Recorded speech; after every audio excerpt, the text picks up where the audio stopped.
recording. Welcome back to BFFs. It's your boy, Pat Artis, here with we haven't done a BFFs in a long time on Quick Sixer, so I'm really excited about this. Also, this has been a super long time coming, trying to get this motherfucker on this show. Jesse Butler, what beer have you picked for us? I have picked what a friend and I have dubbed as the true champagne of beers in Pabst Blue Ribbon, PBR. The PBR. Jesus. Probably, and I think I can say this without any hyperbole or sarcasm or anything, probably the single greatest beer that will ever grace any Twitch stream. I don't mean that. Okay. As much as I will love PBR, I do not fully believe that statement at all. Okay. So PBR, I have some funny stories about PBR, but that's not what BFFs is about. And of course, it wouldn't be a BFFs unless I was drinking it as well. Look at him. And look at this guy. He got the 16 ounce. I have a 6-pack of 16 ounces. Whew. And I just had, you never drink PBR in ones. So here we go. One leads to many with PBR. It really does. So it is what it is. I'm on for the ride. This is the first time this beer has ever graced this show or any Quick Sixer show. So it's an honor. Yeah. Cheers to that. And I'm going to drink it from the fucking can. That's probably a first too. That's crazy. Mm-hmm. Just breaking new ground over here. You really are. We have hundreds of episodes, and this is probably a first. So there you go. There you go, America. We're drinking your beer. TBD. That's pretty fair, honestly. Yeah. So what I was going to say, I'm going to tell you my quick story about PBR, and then you tell me why you wanted to pick this beer. Okay. Cool. And I'll tell you this quicker. Then you introduce yourself. Then we'll talk about PBR. So the quick story about PBR is when Quick Sixer was still recording in California, I was heavy on reaching out to people to sponsor shows. Mm-hmm. And as longtime listeners will know, but it worked. It worked a lot. So we were sponsored a lot. Got a lot of free beer. And PBR was one of those ones on the list, as well as like most like your classic lineup on Anheuser-Busch is what I'm referring to, is like the Budweisers, all of those. Mm-hmm. So we reached out to them too. But PBR, all right, first thing to know about this is you can't buy PBR in LA. What? Everywhere, at least. It's just not a common beer to find. Okay. Interesting. I don't want to say I would it's definite you can't buy it there, but I don't think I ever saw it there. Okay. So, and when we reached out, they said we don't have a distribution there, so we can't let you go get it. I said, all right, well, that's that. So, long story short, we didn't get PBR on the show because they wouldn't give us anything. Couldn't they just mail it? Is that legal? At that time, you couldn't. Okay. There's so many weird rules about mailing beer that we've broken, but allegedly. Yeah. So the PBR is the red, white, and blue whale, I'd say. Okay. But anyways, Jesse, let's introduce you, and then you introduce me to this and why it means anything to you. Fair. I guess, I don't know, I guess at this point in my life, I would just be Jesse that's consistently and constantly working on Danger Zone Video in Mount Juliet, Tennessee. That's correct. We're opening on August 5th. It'll be a physical media store in Mount Juliet, selling VHS, boutique Blu-rays and DVDs, all kinds of movie accessories and knickknacks and whatnot. But I've done some other things. I've done, some work in independent professional wrestling, which ties into my love of PBR. As a commentator, ring announcer, wrestler, all kinds of dumb stuff. But as far as PBR goes, I'll give you a quick story on a tie-in with wrestling and PBR for me. Brittany and I and our friend Chris used to have a wrestling podcast called Kick Out at 2. And when Brittany was still working on Nashville, she had a summer break basically. And we decided, all because of a wrestler named Cold Stone Tim Boston, who was an ice cream. His whole gimmick is or at the time, really heavily revolved around ice cream.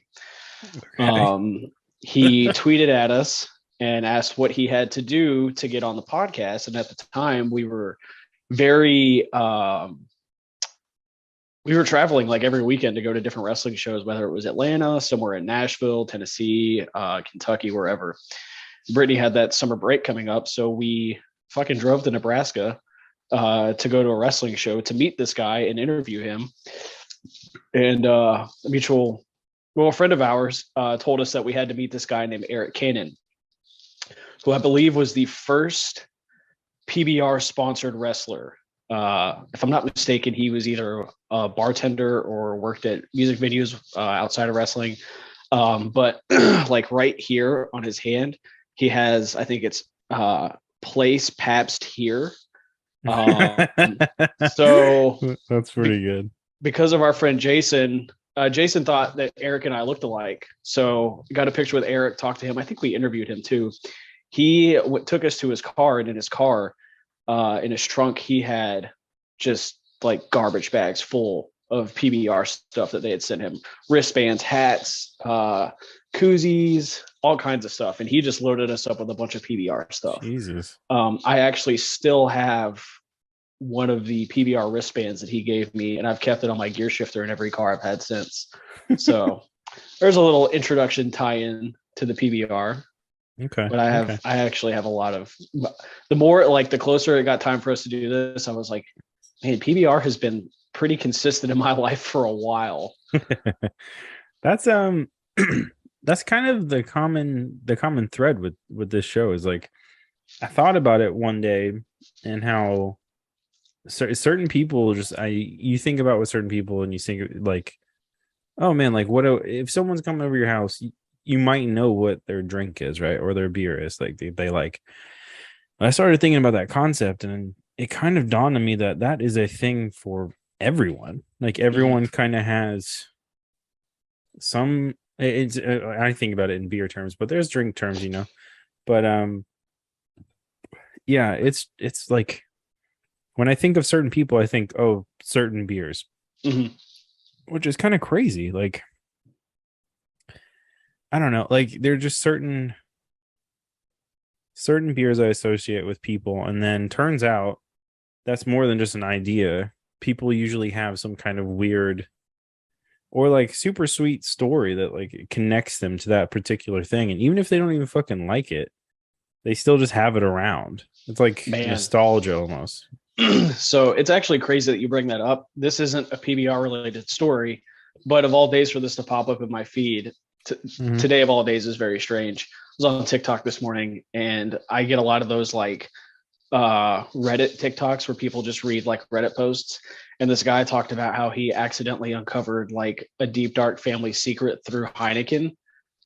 He always grew up with all the males in his family drinking Heineken. That's kind of what they bonded over. And then there was some relatives party or whatever, and he was in charge of getting the beer, but he personally didn't like Heineken. He always just drank it because he knew everybody else drank it. So, he's like, whatever. Well, it's just easy. So he got 1 6-pack of Heineken and a bunch of other beers, put them in the cooler, mixed them all up. Party's over. He goes back to check the cooler. All the Heinekens are there. He offers them to somebody in his family, and they're like, I don't even like that shit. You give it to somebody else. He's like, oh, that's kind of weird. I feel the same way. Then he goes to like, I think it was like his dad or his grandfather or something. He's like, oh, there's 6 Heinekens left if you want them. And they were like, I've never liked Heineken. I don't understand why Heineken was like the family beer for so long. So then he was at like the very end of the TikTok was basically him saying, so he stood out in the backyard and poured out each beer from the 6-pack, and it felt eerily like a funeral. And that's when I discovered that nobody in my family actually likes Heineken. So we've just been living a lie for all these years.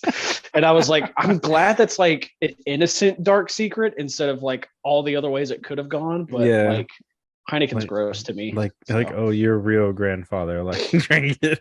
Yeah. The one that's your real family actually liked it.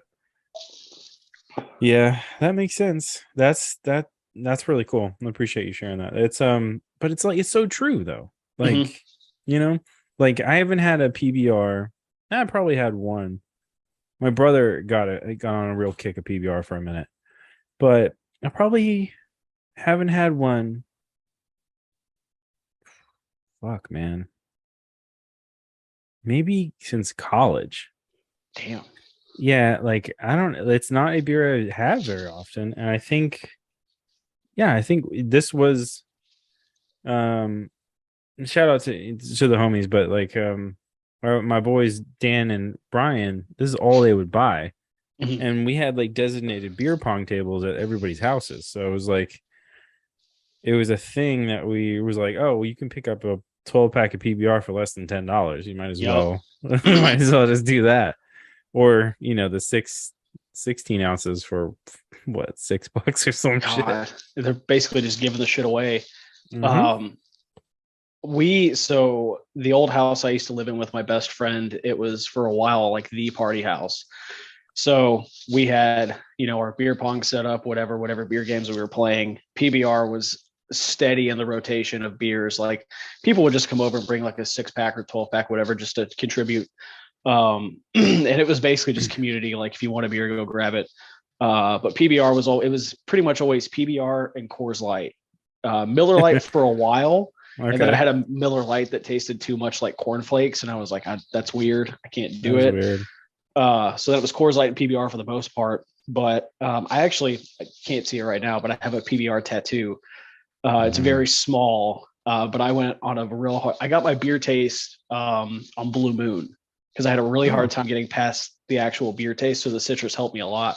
Yeah. And then I went straight into a PBR kick for a long time. So it didn't take long to get there, but once I got there, I ended up getting a small PBR tattoo on my left arm. Insane. Yeah. It's also the International Beer of Punks, I do believe. So being what is that? Who was at because it's like dirt cheap. Yeah, that's true.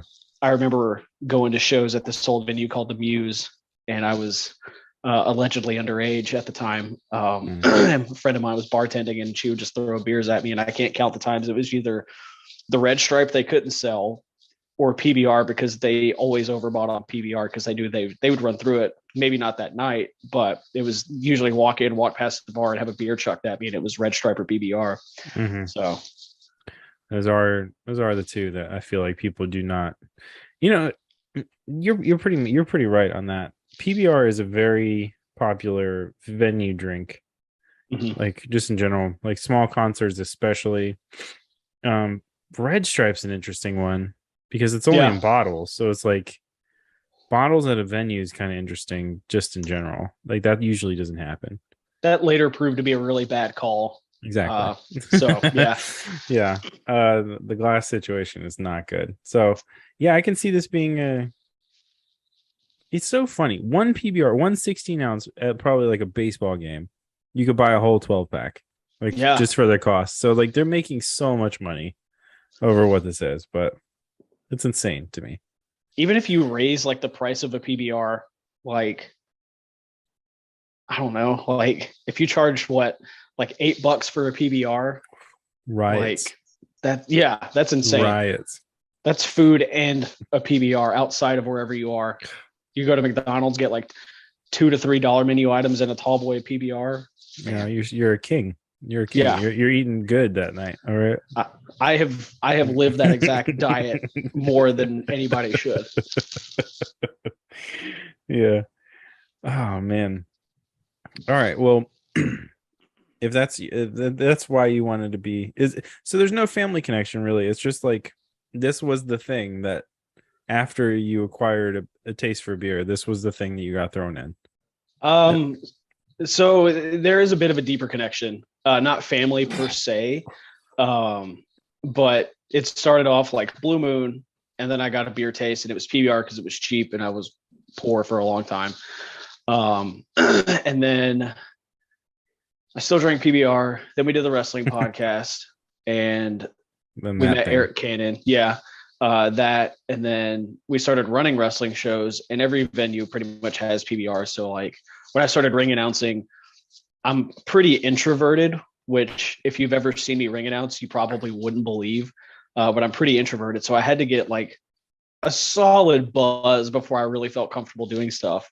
So I would drink PBR because it was cheap, and like I guess people that came to the wrestling shows that I was ring announcing knew that I grew up going to punk shows. So it was just natural for people to hand me a PBR. Like I'd be like, yeah, I need a drink. Somebody would hear that, and then I'd have a PBR in my hand within 5 minutes.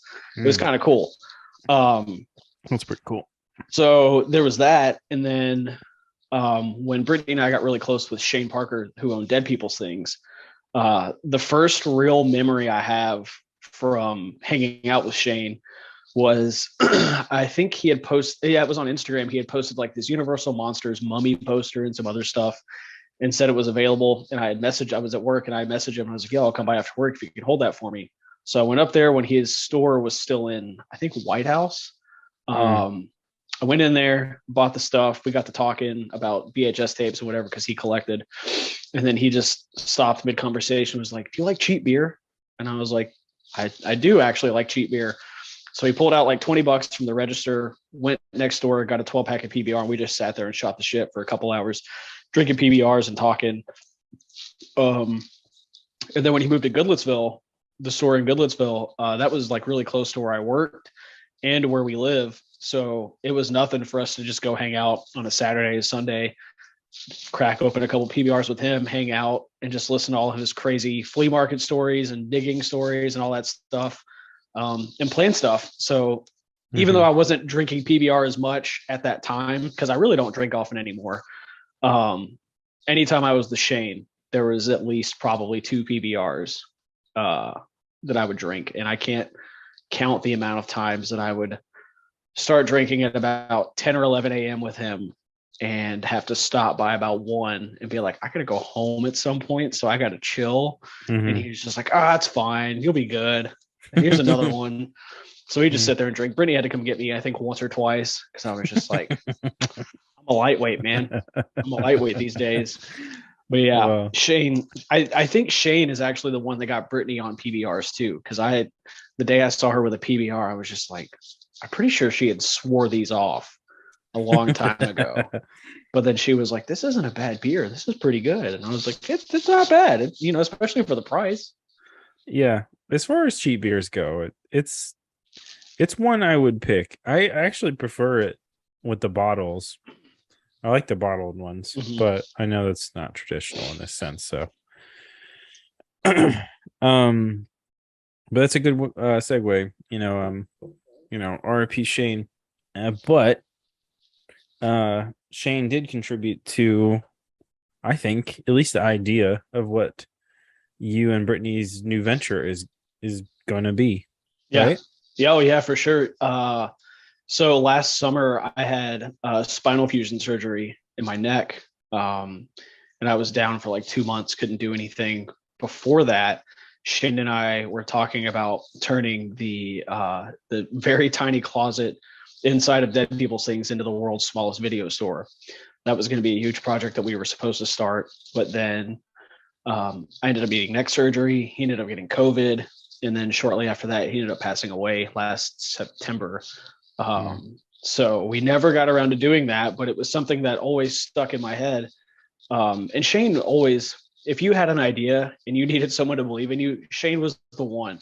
He might tell you like, hey, this is kind of fucking dumb, but I'm here, you got support. Give it a try. Yeah. And that was Shane's big thing, was like, you have to try to know, like if you don't fail, then you'll never, know where to learn from. Yeah. So he was always really big on, he was like, I don't have all the answers, but I can tell you what not to do. And sometimes what to do. I can tell you what's worked for me. It might not work for you, but here's a very loose blueprint. Yeah. So he gave a lot of people the opportunity to set up at Dead People's Thing to do pop-ups and pushed us to do flea markets and other events. Really gave us a free place to spread our wings, and someone established who believed in us. And it might sound silly to some people, but having somebody like Shane back you was, incredible. Huge. Yeah. He was, a staple at the Nashville flea market, the Redneck Rumble, all these other things. He had connections forever. Like everything from people like me to like these 70, 80-year-old men who would just stop by and talk to him for hours on end. And just to be able to sit there and listen to some of these stories from these older guys about like things they had when they were kids, or things they had found, or stuff they were trying to sell or trade to Shane. Like the stories were just insane. And the appreciation that Shane had for all these things is something that I feel like I've picked up. Even if I don't collect it, I have an appreciation for people who collect things, just because I love how the mind works, what people are interested in, what people are connected to. I think it's so fascinating. And I think Shane really helped pull that out of me, as opposed to being somebody who's like, well, that's dumb. Why would anybody collect thumbtacks? To this one person in the world, there's like 300 different types of thumbtacks, and they've got a little cork board with every different type. I think that's fucking cool now. Back in the day, I would have been like, well, that's kind of dumb. But, there's just an appreciation for different things that I got from Shane. Okay. Yeah, no, it makes sense. Shane was a cool dude. Me and Meg got to meet him one time, only once, but he was a nice guy. So yeah, it's a shame. He left a lasting impression on a lot of people and pushed a lot of us to do a lot of really cool stuff that we probably wouldn't have felt comfortable doing if we didn't have somebody like Shane in our corner. Having your girlfriend or your spouse or your partner back you is one thing, but when you have a guy who's got a fairly successful business saying, fuck yeah, go for it. I think this idea has some legs. It kind of lights a different fire under you. And Shane was one of a kind, man. One of a kind. For sure. Yeah, definitely a cool dude. But that leads us to what at the time of this posting has been 7 days old. So tell me 7 days in how you feel about Danger Zone. Let me look into my crystal ball. Yeah. No, man, I'm excited. I am not a person who does well with sitting around. I left my job. I worked for Jenny Splendid Ice Creams for probably 3 years altogether, and I learned a lot of great stuff from that place that I've carried with me, through different phases of life.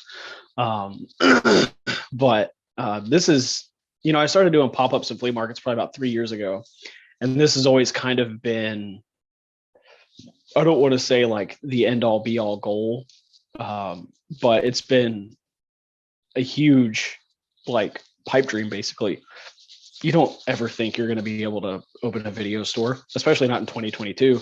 When I first started doing pop-ups and stuff, I had friends in New York where there were still at the time active video stores saying it's going to flop, like enjoy it while it lasts. I'd make a couple $100 at these pop-ups and flea markets. And, at the time I was buying tapes for next to nothing. So I was making decent money, but at the same time, it also wasn't a lot of money compared to what I could have been making if I was doing other shit. So I don't know, man, like it's just, I feel like for the last couple of weeks, I've just been like spinning my wheels because I've just been like doing little stuff to get the store ready. But now that it's like here, essentially, it's crazy. The amount of support we've already received has been insane. And anytime I get a little nervous, I just think about how like when we did Punk Rock Flea Market, there was probably like 30, 40 people just asking about it, which I didn't even think about that being a thing that day. I'm really fucking stoked. Like being able to do this is insane. I feel like I have hacked the system in a weird way, because now I have a place where I, show movies on VHS for once a month at no quarter, and we're opening a video store, and it's just insane. So much has happened in 3 years to like from where I started to where we are now. It's insane. Yeah, it's super cool. Do you want to talk about the stuff at No Quarter, or you want to keep talking about Danger Zone? I mean, I can tie it all together. Yeah, tell us what the VHS thing at No Quarter is, and what No Quarter is if you're in Nashville. Gotcha. Yeah. So I mean, like I said, I've been doing pop-ups and flea markets for like 3 years, and through that, people catch wind. I was talked about in the East Nashvilleian magazine in the I think it was the Bad Influencers Guide to the Holidays, which is pretty sick, honestly. I never thought that would be a thing, but through that, people, that's a pretty highly read publication here in Nashville. Yeah. Through that, people find you through other, word of mouth. And the owner of No Quarter had actually reached out to me. No Quarter is a bar/pinball arcade here in East Nashville. And if you are a pinball nerd at all, then it's like heaven, because they've got a bunch of different pinball machines. They've got all these fun drinks and snacks. It's a wonderful place. But the owner had reached out to me and asked if I would be interested in hosting movie nights. We did one. He was like, we'll do one and see what happens. So we did one, had a bunch of people come out. He let me set up and sell tapes, made, decent money. What was the first movie we showed? The Arcade. We showed this full moon movie called The Arcade, which apparently only me and like one other person there had seen. It's a fantastic movie. It was a great icebreaker. Okay. And then last month we did Attack of the Crab Monsters. I tried to go. Yeah, I have a real hard love for atomic age sci-fi, so like 50, 60 sci-fi. So we showed that, and that went over pretty well. But after the first one, the owner of No Quarter, Seth, was just like, this is incredible. He was like, I don't know if you saw it or not, but I was grinning like just a goofball ear to ear the entire night, because I was watching this movie and it was a huge success, to the point where he even like went out and bought curtains to hang up like over the entryways to the little room. Really? Show. Yeah. He was like, I want to make it more like a theater and block out some of the pinball noise. So they've been like super accommodating, wonderful. They do themed drinks and drink specials and stuff for the occasion. So we try to do that towards the end of every month. July's will have already happened, I think, by the time this one comes out, but expect one in August. And then, they've been great at supporting us with Danger Zone too. Seth, he's a collector of movies, VHS, Blu-ray, all that stuff. So he told us, when the store opens, he's going to be there. And it's just really cool, the connections that we've been able to make through, doing stuff at No Quarter, and even Bearded Iris now. Like I'm doing stuff with Bearded Iris, which is, as not a beer guy, like I'm not really a beer guy, so it's weird to me that like I'm doing beer guy stuff. I guess it's strange. What's the thing with Bearded Iris? They reached out to me because when SummerSlam happened here, I guess I'm going to speak about this in the past. When SummerSlam happened here in Nashville, they, I guess, realized how big of a deal it was, which was smart. There's all these independent wrestling shows. There's this huge fan fest thing happening. So they were like, let's get like replica championship belts made and do like raffles, giveaways, Hattie B's chicken eating contests. So I emceed and hype manned some chicken eating contests, which is like, that's the shit I've always wanted to do, man. Like, I busted ass in wrestling for like 5 years doing really random stuff. And now I feel like money was always like a weird necessity, because if I'm going to be away from home, I need it to be worth it. But if it's all led to me doing oddball stuff like this, then that's, I always wanted to be a horror host, but if I'm like, now I just want to MC food competitions. Well, yeah. Well, I mean, we got to get you on over with the boys at Anyone Can Die sooner or later.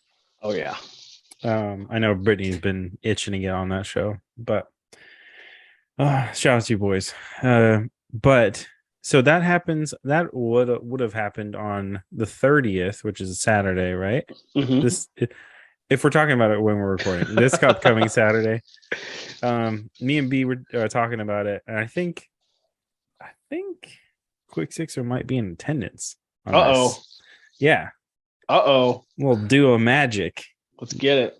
Yeah, no, we might have to let our friends over at Old Bearded know what's going on. Yeah, we'll have to let them know they need to hook it up. Oh, they will. They're the best. They're the I best. word on the street is Wiseacre is also going to be there. So I'll have to shout out to him. Okay, okay. I'll have to email them, tell them what's up. we'll get it. Yeah, we'll get it going. That'll be cool. Yeah, I definitely want to go. I already requested the time is with the spouse. Said, Nice. hey, I'm gonna want to go with this. She was like, what? Nah, what? I'm like, yeah, we're going to this. I'm gonna join a chicken eating contest. I'm gonna eat chicken and I'm gonna get super drunk and it's gonna be great. But It's the summer tradition. yeah, but I'm definitely not going to fucking SummerSlam. That's not happening. No. That like even as somebody who's been a lifelong wrestling fan, I understand summer in Nashville and I understand being around large groups of people, and those two things put together, I'm good. No, I would thank have you. to have gotten like the best free tickets for me to even consider going, which I knew wasn't going to happen. It sounds like So Stoney's going. I think he is. I It think he sounds is. like it. And I'm like, dude, have fun. Yeah. Have fun with that. Brave But I guess we'll soldier. get to tell him when we're talking to him at Bearded Iris. Because I think he's gonna go to that. I It's think gonna he be is. cool. Yeah. It'll be cool. It'll be a little meetup. Maybe I'll tell the boys that anyone can die to come over. And then we can Hey, have a big old meetup. It'll be good times. get a big group Anyways, pick. yeah, group pick. Oh my god. Love group picks. Big fan. Oh man. If all right, so what all right, so to go back to no quarter real quick, what are you going to show this month and what is the plan for August if you were to throw it out there right now? So, I guess I It'll be typically, August when this is out, so okay. So the movie that we showed in July will have been Jack Frost, but with not the Michael Michael. Keaton. Oh, okay. I was No. like, what? There is a horror. I know the horror one. Yeah, yeah. It is magical. I was in the shower one day and I wanted to show Uncle Sam. I don't know if you're familiar with Uncle Sam. I know of Sam in the what the fuck is that movie? Trick Trick or or Treat. Treat, but I don't know Uncle Sam. So there's like a 4th of July horror-ish movie called Uncle Sam, and it's a lot of fun. And I Mm. really wanted to show that for July, but on the last drive-in with Joe Bob Briggs, they showed it. And while I still could show it, it just It seems like a ripoff, yeah. yeah, exactly. And I was like, well, if I don't do Uncle Sam, I was like, what's a good way to beat the heat in Nashville? Hmm. Show a winter movie. And then Brittany was like, oh, you could also do like Christmas in July. So I hit up the bartender at No Quarter that I talked to, and I think she's gonna do some like Christmas themed drinks. So I'm pretty excited for that. I haven't picked out a movie for August yet, and typically we do like a secret movie. So even if I did have one, I don't know if I would really be able to say. Um, but I'm also always open to suggestions when it comes to these movies. It All doesn't right. have to be horror. Well, hit me with three options, and then you can tell me after the show. What are the three options? For August. Mm-hmm. Oh, um, the one the one that I ultimately want to show before all of this is over is a movie called Microwave Massacre, which Mm. is not a great movie by any stretch of the imagination, but I love it so much. Night of the Living Dead is very high on my list because it's classic. It's every Halloween I try to end my Halloween by watching that movie or at least falling asleep to it. And if I had to Yeah. pick a third one off the top of my head, I don't know. We've been working our way through the Ghoulies movies. I don't know if you've ever watched those, but they are fun. So maybe the first Ghoulies movie. Okay. There's one. Hold on. I'm gonna pull it up. This is off. It's not off topic, but I'm gonna pull up this movie that I saved on HBO Max. I'm gonna see if you've seen it because I watched the trailer for it and I was like, what the fuck? How have I never seen this? And Time Bandits. I've never seen it, but actually, I bought about 1,000 tapes from a guy recently, and it was in there. Really? Yeah. So I think I actually stumbled across it yesterday while we were working at the store. So I might have to pop it in. This thing. Yeah, it looks, dude, the trailer is nuts. Okay. Okay. It's on HBO Max. It's on HBO Max right now. Okay. And in HD if you want to watch it in HD. Yeah, I I'm know. gonna add it to my letterboxd right now. That way I can't forget it. I was tripping. I was like, in 1981, it's 2 hours long. The trail, dude, watch the trailer when we're done with the show because it's just batshit crazy. Like, I don't know how it got made. Like, I really don't. This looks. It's that weird. Oh yeah, this is going to my want to watch list right now.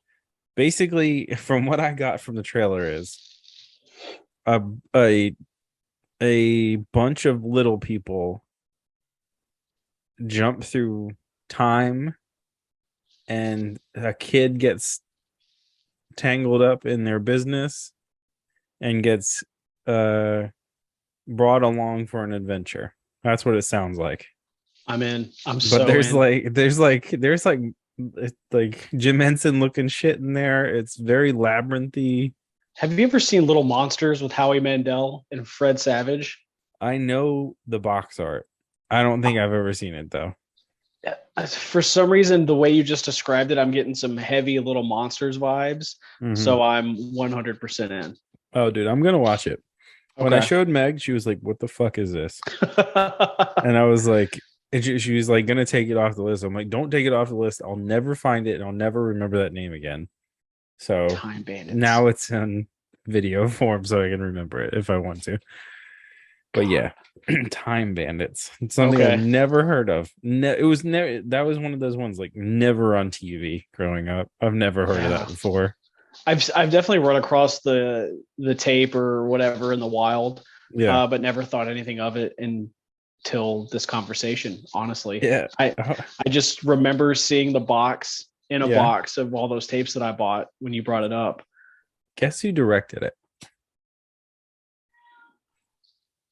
I literally just looked at it on a letterbox and I can't remember. Terry Gilliam. I'm trying to think of other stuff he's done.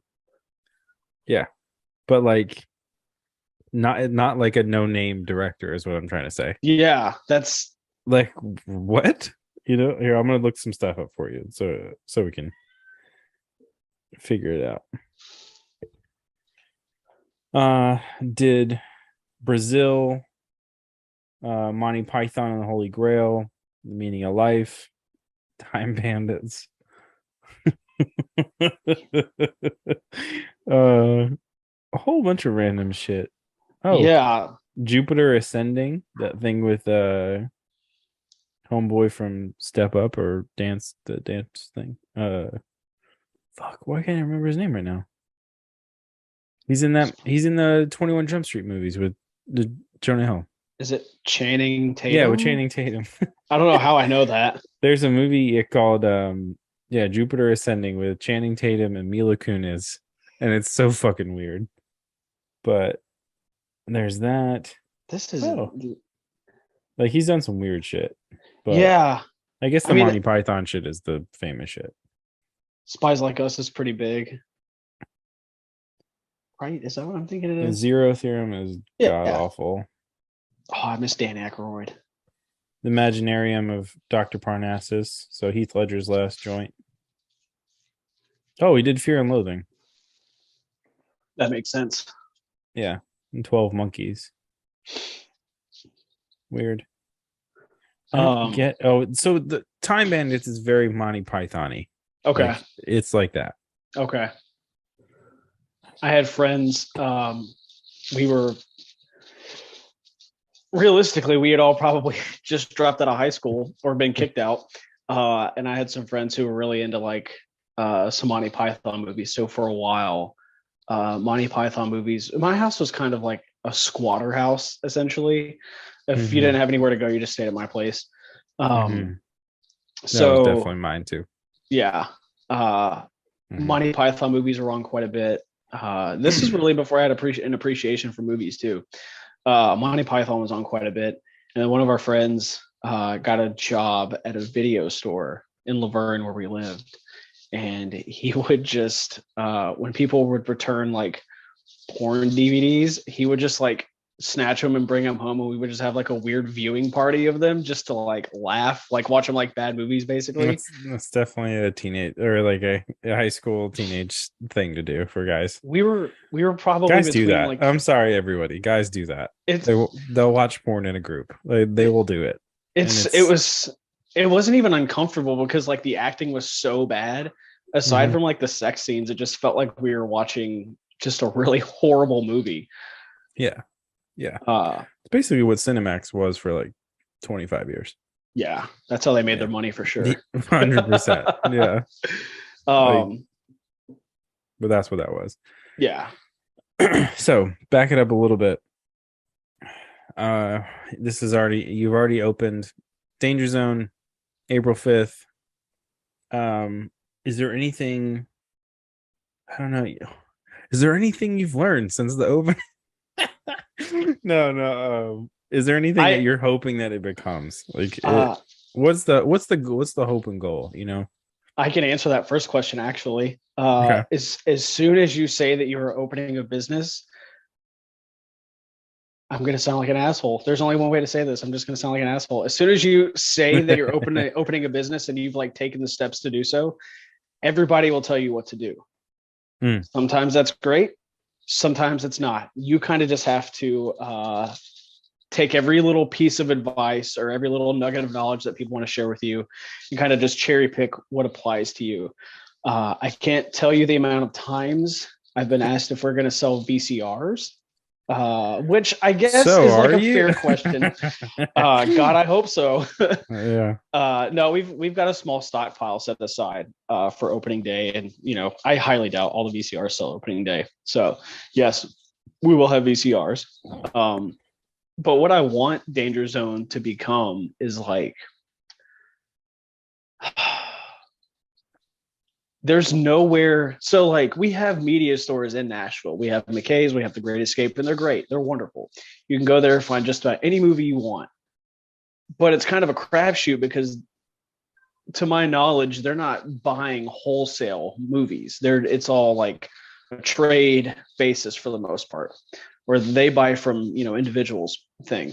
So the cool thing that we're doing is we're going to Arrow and Vinegar Syndrome and all these boutique labels and saying, hey, we want to wholesale and carry some of these titles that we can't get here unless maybe I know McKay or Great Escape is really good about posting like when they buy like a haul of stuff. And so if they're like, we just got all these horror tapes in, they'll post it to Instagram, and it's smart. I can't tell you how many times over the last week that I have been sent the same Instagram post because they bought a whole collection of horror tapes.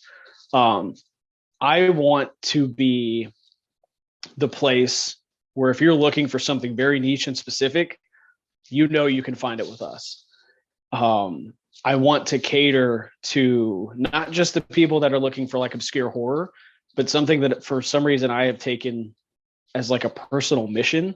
One person asked me if we were going to have a kids section, and I was like, oh yeah, we'll definitely have like Disney tapes or whatever. And then I got to thinking about it. I was like, well, you can go to any thrift store and find just about any Disney tape. Like that's not special. So I had been stockpiling tapes for a while, had a bunch of storage, recently just bought 1,000, like around 1,000 from this guy. I had an estate sale and probably picked up another 50. And the reason I bought the 1,000 tapes, there was some really good, rare stuff in there that's like pretty big money, but it covered every single end. It covered, your Disney clamshells, your kids, your like staple comedy, action, your horror, all that stuff. Even some like weird like train tapes and like I don't even know what they're called, like just tapes on like Hawaii and just different shit like that. So I knew I was covering every end with that. And then for whatever reason, I just made it like my personal mission to make this kids section as badass as it could be. And I don't know if like all the tapes that I put in there are like kid friendly by today's standards, but it's stuff that we grew up with. So if those kids don't get it, their parents are at least going to get it, you know? Yeah. I just want to, I don't know. I want to be a place where you can come in and you can find a movie that you're looking for and a movie you didn't know you needed, and maybe even get a recommendation based on something that I've watched, or I can see like, oh, you picked up, you know, this movie and this movie. Well, have you seen The Crush with Alicia Silverstone? Because I absolutely love that movie and never hear anybody talk about it. Or if I see a kid picking up like Home Alone 1 and 2, I can be like, oh, if you like Home Alone, you should check out Bushwhacked. It's got Daniel Stern, who plays Marv, which is another movie I never hear people talk about. I don't want it to be a business transaction. I want to build those connections. That's kind of been like the theme of my life over the last few years with wrestling. I didn't just want to be a ring announcer and commentator. I wanted to like tell stories and build connections with people, get people invested in me and the product, whatever I'm working on. So I've kind of carried that over from wrestling, and it's like, you can go to any store and buy a movie and that's that. It's so sterile. It's so just in a way gross, you know, like it's cool. Like I actually was hunting for a DVD in Walmart like 2 weeks ago. A buddy of mine put like, I think he was a director on this movie called Cyst, and I saw that it was available at Walmart. So I was like hunting Walmart online trying to find this, and it was nice to have that feeling back, because the Best Buy by us doesn't sell movies anymore. And I knew I wasn't going to find it anywhere else right now. So I was just on the hunt at Walmart looking for this fucking DVD for like weeks. That's what I want. I want people to come in and find a movie that they were looking for, a movie they didn't know they wanted at the time. And then just be able to build that connection with people, you know, whether it's, you know, a horror recommendation, a comedy, family, whatever, some weird cartoon. I just want to build, like, I want to keep building the physical media community in Nashville, because I mean, over the last 3 years, I've already met so many people. And when I started doing this, I had no idea there was, like, when I started collecting and posting to Instagram, I had no idea there was an actual community. And then I found out like really quickly, but there's a lot of people that still collect, especially within the area. And then when things opened up after lockdown, I was going to Great Escape and thrift stores, and I was seeing people I didn't know buying tapes. And then I've met those people at some of the events that I've done. And now some of those people are like the most excited people for Danger Zone. So I don't know. I want that like community sense where you can tell me about a movie, I can tell you about a movie. And I've even gone as far, like sometimes a buddy of mine came to a flea market I was doing, and we were trading movie recommendations, and he was looking at a movie. He actually had it in his hand. It was The Crush, actually, or maybe it was The Babysitter, another Alicia Silverstone movie. Fantastic.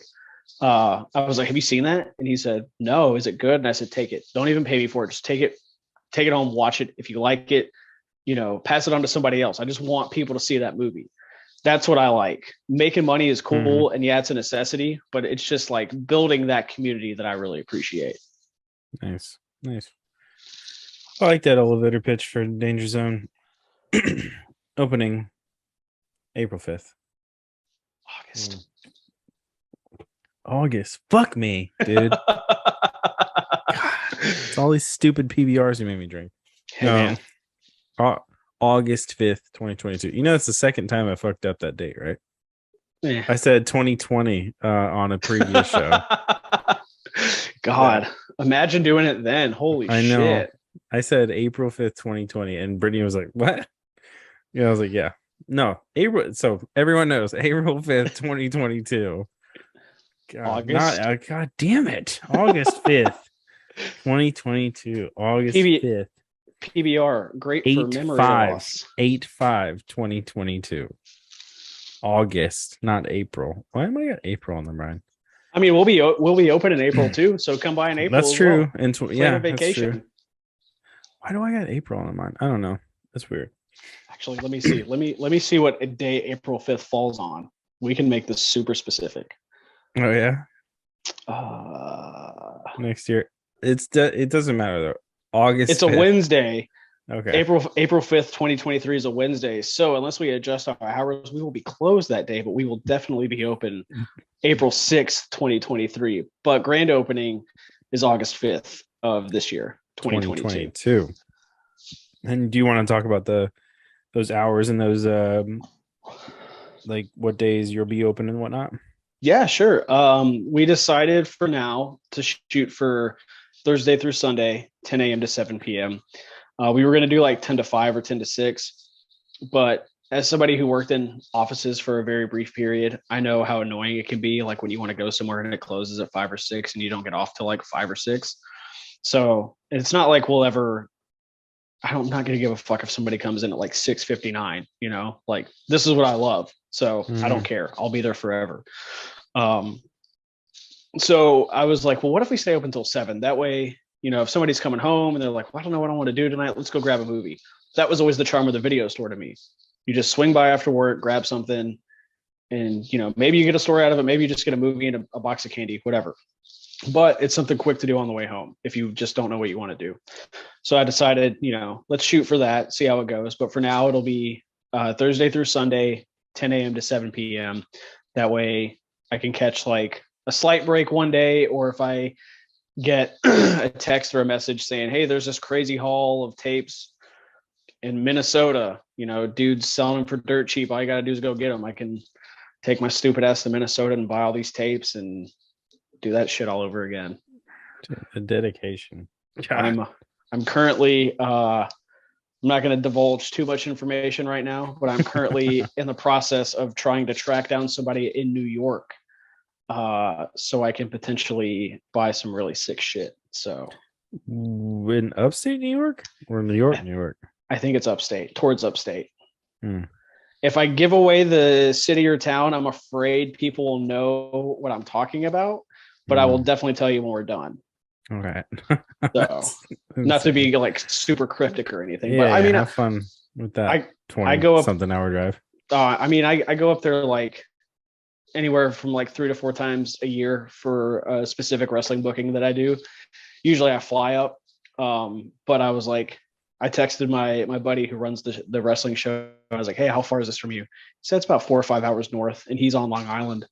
And I was like, cool. If this goes through and I can figure all this out, don't fly me up for the next show. I'll just drive and do this. And he was like, you're fucking insane. You're a madman. Oh, man, that's crazy. For real. I spent a lot of time driving. What's another 40-hour round trip? Yep.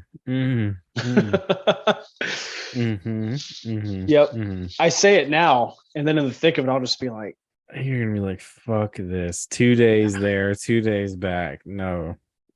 But I guess if you have to get a substantial haul, then it's worth it. Yeah, just completely weigh my car down and have to get gas every like 5 minutes. 2 or 3 hours. Yeah. God, hell no. For the love of the game. Yeah. Well, I don't even know what better way to end it.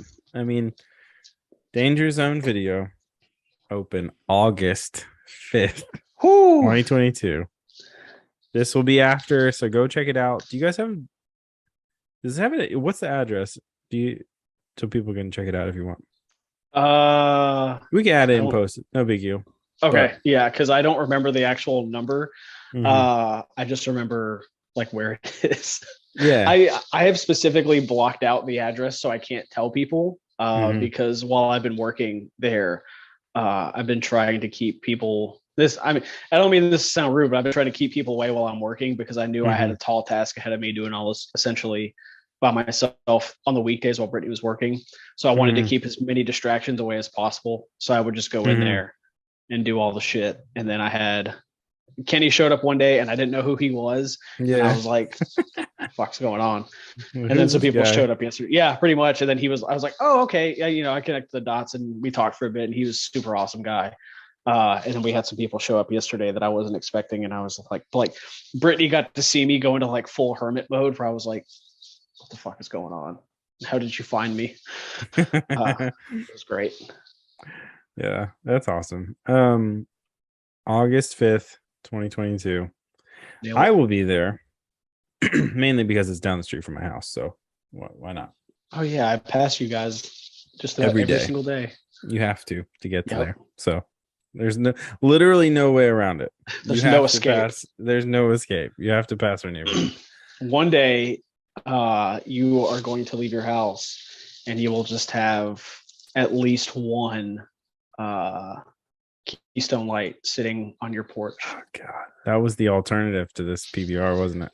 It was, and I only had one real story to go with that. So Okay, we made the God. better. We made the better choice. Oh, Keystone Light, man, that would have been a first. I'm actually curious if this will be the first check-in of this for me on Untapped. Let's see. Let's see if this is it. Oh, Out of so Brittany knows, as we talked about on Brittany's brew review, which is out now. If you're listening to this, that I'm on the path to 1,000, and oh man. Just scan this label. I need you guys to see this. 0 check-ins from your boy. Whoa. Told you, dude. Damn. Oh my God. So now we're one more closer to 1,000. Yeah. So after I check this in on this particular day and time, this will be my 1,600th check-in. So 1,600, but my 926th specific beer. Damn. How long do you think it's going to take you to get to 1,000 from here? Oh, I'll get there this year, 100%. Okay. Like no chance it's not happening. Like okay, no chance. Actually, me and B were talking about something. I think I might try to plan the 1,000 if I don't hit it super early. I might try to plan the 1,000 around my birthday. That could be kind of cool. When is that? December. Okay. So that could be kind of cool. But we'll see. That's kind of like I feel like I could hit that anytime. Who knows? Who knows? Yeah. Who knows what the world holds, you know? You're not far off, and I feel like Nashville has become a bit of a beer hub, like brewery wise, and just like what we're starting to carry now. As somebody who's not really a beer connoisseur, I just see what Brittany gets and what Brittany talks about. Oh yeah, I know. It's definitely growing, that's for sure. Yeah, and we want to be a part of that. So we're trying our best. But yeah, they got a bunch of cool breweries, but I don't know. I've said multiple times on our shows what my favorite is. And yeah, if you came out on the 30th, you already know. So but it's hot Keystone Light. Yeah, hot Keystone Light. It's a hot summer day. I want to be dehydrated before I start drinking it. I want to have a headache just looking at this beer. Yeah, I just want to just be angry about it. Resentful. I want to taste hatred. Taste hatred. Yes. That's what it is. That's all. I'm gonna since we're never gonna do it, I'm gonna share my Keystone Light story with you. Okay. Let me polish this off real quick. So I used to play in a hardcore band called Hard Way Out, and we got booked somewhere in Kentucky on a Sunday. It turns out it was a dry county, and we were playing at a bar. And I pretty much always got drunk whenever we played shows. There was always free beer, or you get like you basically get an open tab as a band. And I was one of the only guys in the band at that time who was, I think I had just turned 21 or I was 22. So we played our set, and I was just like, can I get a fucking beer up here or something? And they were just like, Dry County. And I was like, fuck, all right. So I'm outside after our set. I'm sweaty. I'm gross. I'm tired. My voice is completely shot. And one of these strange men approaches me and he goes, heard you were looking for a beer. And I was like, yeah. And he was just like, we got some in our van. And I was like, well, let's go. Beer? Okay. Yeah, I got in a van with a band that we played with. I wish I could remember their name, but I got in a van with a band that we played with, guys I had literally just met in that moment. And they said, we've got beer, but it's just hot Keystone Light that we got last night. And I said, fucking pass it on down.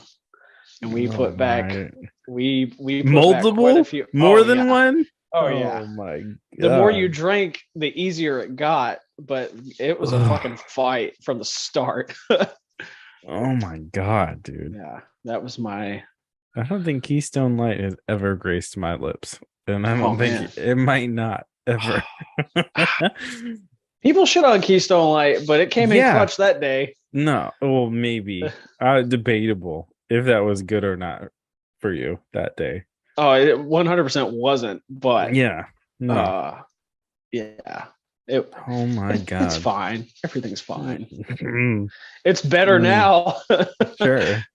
I'm not drinking God. hot Keystone Lights, Fuck. playing in You dry graduated. counties. Graduated to PPR. That day caused me to research if we were playing out of In dry state, which counties. yeah, I was like, Yeah. can I get booze here? But now Yeah. I Just don't drink bring that often something. anymore. Yeah. Yeah. Man. Dry counties. Dry counties are a weird thing. Especially in They the South. they really are. I mean, it's like this. I mean, the South hasn't. It's still stuck in the past, but like when Mm-hmm. Prohibition, I feel like they just kind of stopped when Prohibition hit. They're just like, this works. Like the Yeah. whole South. Like, we'll go there. We'll do this.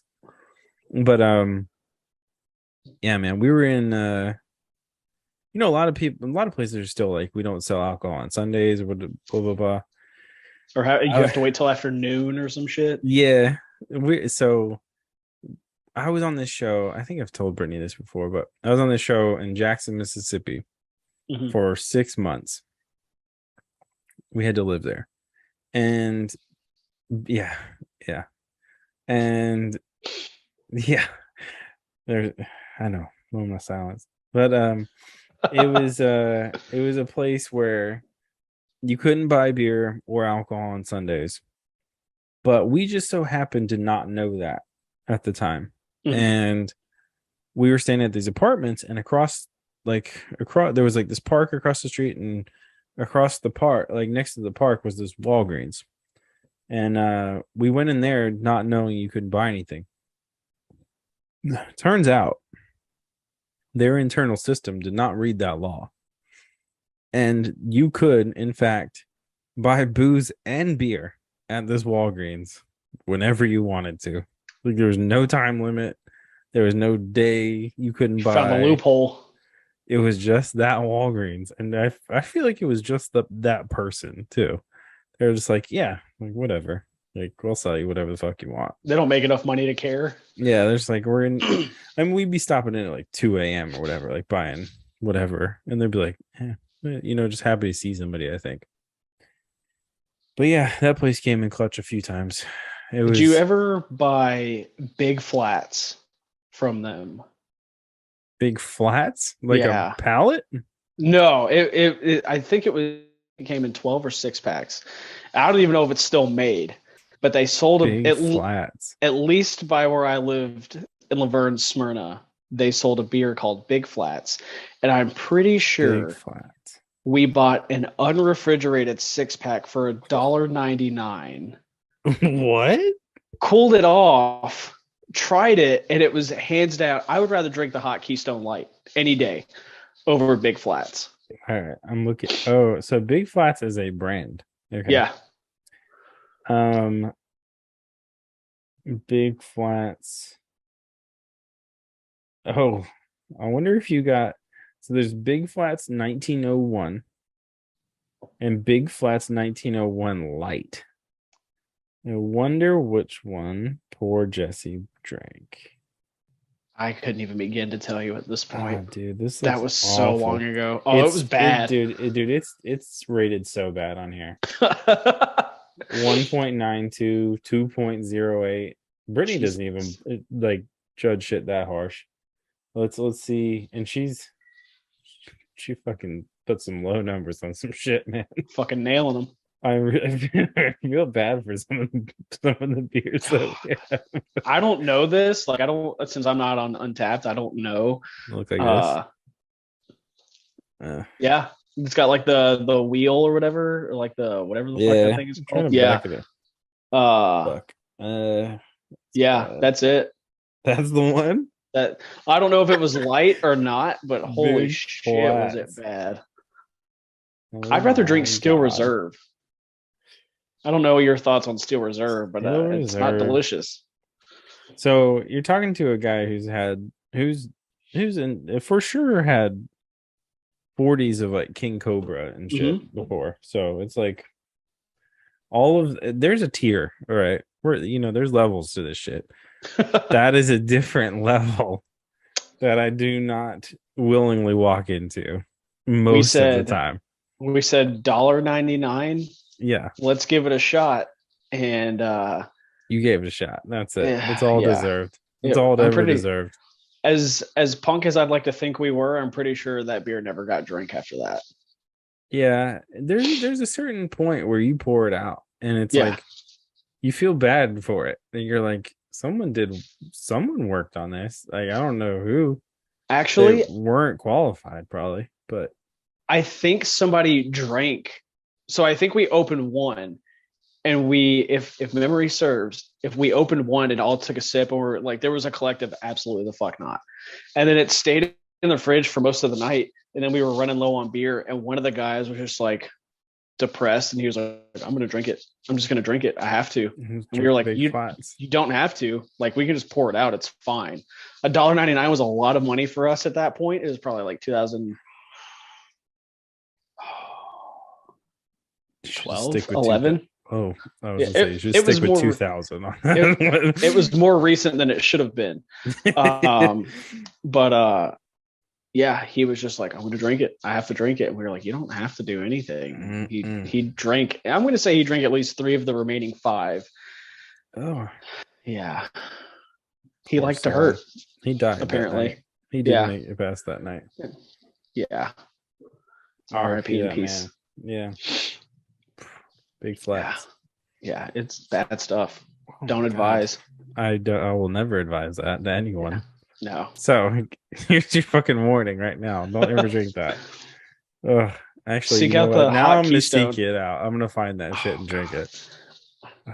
I'm surprised that'll be the 1,000th. Maybe that'll be the 1,000th beer. Don't do that. You worked too hard to just let yourself down like that. That's fucking Big Flats light. Oh, God. Oh, look, you terrible idea. At this point, we were actively seeking out, like, we got one of the like beer and tobacco stores by the house to get beer 30 for us. So we had beer 30. Beer 30 is not bad. We ran through a 30 rack of it in a night. Yeah, and as you do. You don't let that sit. Absolutely not. We woke up the next day and we were all just like, had the worst hangover, like the worst hangover that any of us have ever had. And I'm like looking at the box and the cans, and there was like no alcohol content, like no label for the alcohol content, no ingredients, nothing. Just purple and blue can, beer 30, that's it. And I was like, what the fuck did we put into our bodies? And then we found another 30 pack called Pong Beer, which was a 30 pack that was supposed to come with a ping pong ball. Oh, that was a little prize. Yeah. Like a cereal box. Just a cereal box full of hurt. Let's see what beer 30. All right. Beer 30 does not even come up as a beer in here. All right. But I wonder what it's. Oh, hold up. Maybe. Beer 30. I wonder. I'm going to Google it because I really want to know who makes beer 30. I know it's an actual like. Oh, that makes sense. Oh, no, that's not it. No, that's a song. There's a song, apparently. Nobody should be writing songs about beer 30. Here it is. Here it is. What a travesty. Anytime is the right time. Beer 30. There's beer 30 light as well. Okay. Who makes this trash? That's exactly what it is. It's just trash juice. It really is.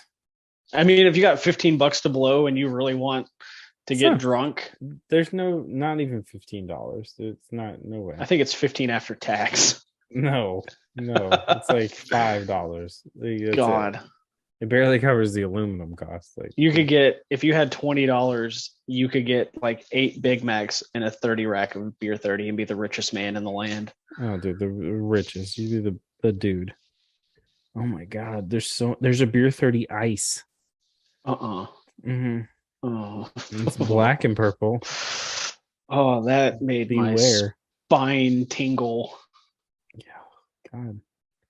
Trying to figure out who the fuck Like, how do you drink? Or it's 14. You're right. It's 14.99. What the fuck? Who makes this shit? It does not say on the side of the box. Literally nothing. It doesn't say shit. It's like a phantom beer. Beer 30. Who makes it, man? This is a challenge. I'm gonna Google it on the computer because I'm also on a computer, so we can figure this out. Who makes beer 30? I hope nothing comes up. Melanie Brewing Company. That sounds fake. That It sounds like a does money sound laundering fake. scheme or something. Melanie is like Melanie out of Wisconsin, so the same place we're drinking this bullshit that you have me drinking tonight. Guess the percentage. What's for like a normal like Budweiser, Bud Light? What's like the typical alcohol content? So I have something to go off of. This is beer 30 light. Hold on. Beer 30 light is a 4%. So I'm going to regular say Budweiser is 5.2. So I'm going to say regular beer 30 is 6%. Oh my god, Jesse! There's so many different kinds. I knew about beer 30 and beer 30 light, but finding out there's an ice and whatever else there might be. Dude. If they could, I need them to get into the seltzer game is what I need. Oh, beer 30 ABV regular is 0. There's no alcohol in it. And regular beer 30? Regular beer 30 is no alcohol. That's what it says. Then how did I wake up with one of the worst hangovers of my life? It just says not listed. Oh. Not listed. So there's probably beer, or there's probably alcohol, but it's not listed. I hope it varies by can. Like one can you got a 12%, the next one you got like 0.5. They're high though, so there's chance because a lot of the beers that this company makes are high gravity. So like a good number are 10. There's an 11% one. Jesus Christ. Beer 30 ice is 5.5. Something about ice beers, I'm just like, I can't do it. So I'm gonna bet you beer 30 is like probably a 6.0. I'll bet that for real. That's probably why. That I just remember waking up the next day and I was so hungover. Like, oh my god, a lot of times when you're hungover, you're like, what's the greasiest thing I can put in my body? But the thought of eating just made me want to die. Yeah. And then we ended up at a Chinese buffet. Oh. And I did the math, and between the beer, there was like 3 of us, I think, that were drinking beer that night. Between the 3 of us, we drank 50 beers that first night. So we're sitting there hungover. 3 people? Yeah. I don't know if that's like a lot or not, but we were on a mission just to get pretty blacked out. That's just pretty up there. That's for sure. So we're sitting at the Chinese restaurant and we're like going through the numbers. So I was like, all right, so we had the 30 beer 30s and then we had whatever else. And I was like, we probably drank about 50 beers between the 3 of us last night. And I was like, if we drink 50 more tonight, that's 100 beers in 2 days. So we just decided that was what we should do. So we gathered all of our money and I think got another 30 rack of beer 30 and some other shit. And at the time, my best friend didn't drink beer, so he was only drinking 4 Locos. Yeah, that's where we were at, man. Okay, that's a choice. And that's when I think that was right before they like changed it. Yeah, so wouldn't do weird things to you. he was drinking like the straight up death juice. Yeah, shit that was killing people. Yeah, he was a fucking beast, man. He would drink like 3 or 4 of those things in a night, and I did not fucking understand it at all. At all. No, thank you. Mm-mm. Well, anyways, August 5th, 2022, Danger Zone video. Where can people follow you guys? I know you guys are doing just on social, so what's up? Tell everybody where you can find you, and then we out of here. Yeah. For now, if you want to look up Danger Zone, we're on Instagram exclusively right now. I'm sure that'll change in the near future, but you can find us on Instagram at Danger Zone Video. If you're interested in any of the weird shit that I do personally, or if you're interested in just VHS tapes, you can follow me on Instagram at VHS Party Tonight or at Righteous Jesse. If you care about chicken eating contests and professional wrestling and the weird shit that I do. So yeah, that's pretty much it these days. And of course, you can catch Brittany on Brittany's Brew Review, and she'll be talking about Danger Zone a lot as well in the next couple months. So I know specifically she's talking about it the day after it opens in this particular month. So hope you liked that one because it was a fun one. Hell yeah. But anyways, this is BFFs. I appreciate you coming on, Jesse. Yeah, thanks for having me, man. Yeah, man.